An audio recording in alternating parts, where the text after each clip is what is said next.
আমি ফিলসফির ছাত্র। আমি শুনছিলাম, আমরা তো নন্দনতত্ত্ব পড়ি, আমাদেরও নন্দনতত্ত্বের একটা পাঠ আছে এবং আমাদের একটা দৃষ্টিভঙ্গি আছে। আমরা এস্থেটিক নন এস্থেটিক অ্যাটিটিউডের মধ্যে পার্থক্য যখন করি, তখন আমাদের একটা ধরন আছে। আমি ভাবছিলাম যে শিল্পীরা কীভাবে এটা দেখে। ধরা যাক বিটোপিন মোজার্টের সঙ্গীত চলছে গুলশানের কোনো বাসায়, পাশে বস্তি ছোট একটা আছে, এখনও দখল করা শেষ হয়নি বড় লোকের। তো ওখানে আশ্রয়হীন মানুষ থাকেন, কিন্তু ওখানে একজন মানুষ থাকেন যারা ডক্টর আব্দুস সাত্তারের মতো, আমার মতো নয়, শিল্প অনুরাগী। মোজার্ট বিটোপিনের সঙ্গীত যখন হয় তখন সকালবেলা কান পেতে তিনি শোনেন।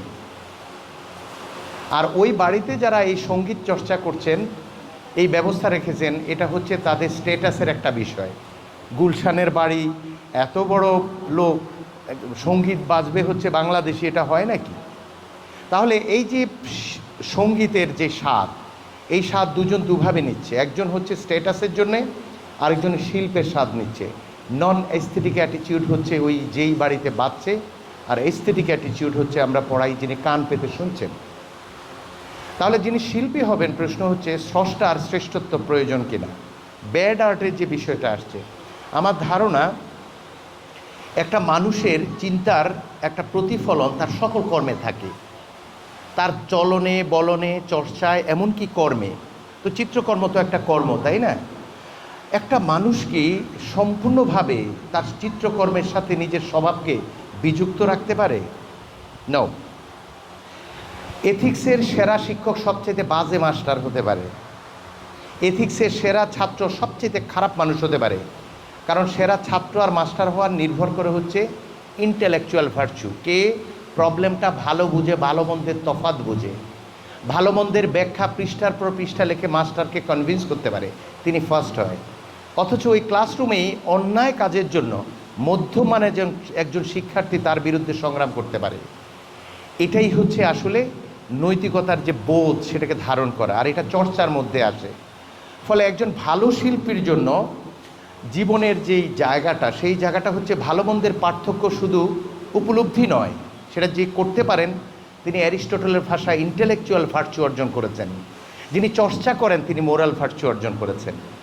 And practice of virtue is the only way to achieve happiness, to reach destination, eudaimonia বলছেন অ্যারিস্টটল। তাহলে যত বড় চিত্রশিল্পী কেউ হয় না কেন, যত বড় অ্যাওয়ার্ড কেউ পায় না, এটা হয়তো আরেকজন দেখে এস্থেটিক অ্যাটিটিউডের কারণে তিনি অপার আনন্দ পাবেন, আরেকজন হয়তো নিজের চরিত্র বিনির্মাণ করবেন, কিন্তু যিনি এইটা অঙ্কন করেছেন তিনি অর্থ ব্যয় করে অস্ত্র কিনে শত্রুকে দমন করবেন। বড় চিত্রশিল্পী হওয়ার সাথে নৈতিকভাবে আলোকিত মানুষ হওয়ার একটা সম্পর্ক আছে। আমি বিশ্বাস করি যিনি যত বড়, তিনি যত বড় কাজ করতে যান, স্রষ্টা হিসেবে তার শ্রেষ্ঠত্ব খুব জরুরি। ফলে আমার অনুরোধ থাকবে, যারা বড় শিল্পী হবে তারা নৈতিকভাবে আলোকিত মানুষও হতে হবে। আমাদের ডক্টর আব্দুস সাত্তার বলেছেন, উনি উদাহরণ দিয়েছেন ভিনসির, লিওনার্দো দা ভিনসির, পিকাসোর উদাহরণ দিয়েছেন, সক্রেটিসের উদাহরণ দিয়েছেন। এরা সবাই কিন্তু শুধু ইন্টেলেকচুয়াল ভার্চু না, মোরাল ভার্চুর যে জায়গাটা, অর্থাৎ যা বলেছেন সেটা চর্চা করেছেন। পৃথিবীতে বড় বড় যারা আছে, প্রফেটকে কিভাবে বলা হয়, গ্রন্থের সাথে তার আচরণের মিল আছে।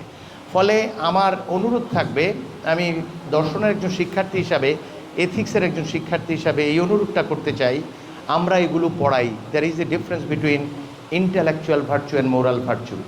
বড় শিল্পী হলে চলবে না, বড় স্রষ্টা হতে হবে। বড় স্রষ্টা হতে হলে নৈতিকভাবে আলোকিত মানুষ হতে হবে, এবং তখনই ওই কাজটা শুধু অন্যরা উপকৃত হবে না, নিজেকেও উপকৃত করা যাবে। আর একজন স্বার্থপর মানুষ কি করে নিজেকে উৎসর্গ করে অন্যের উপকারে আর নিজেকে ধ্বংস করে, এটা তো নিশ্চয়ই রেশনাল না, তাই না? আমাদের এই জায়গাটা খেয়াল রাখতে হবে। আর আবারও বলছি, আমি খুবই আনন্দিত হয়েছি। আমি ভাবছিলাম এই কোনোভাবে ফাঁকি টাকি দেওয়া যায় কিনা, ক্লান্ত বাচ্চারা অনেক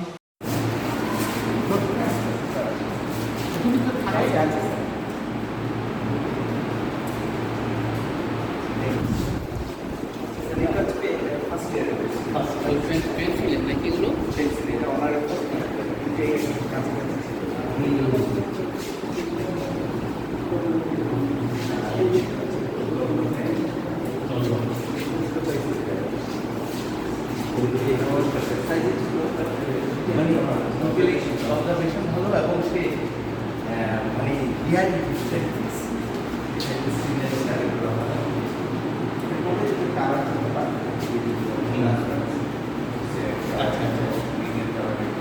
ওই সেন্সটা চেক করা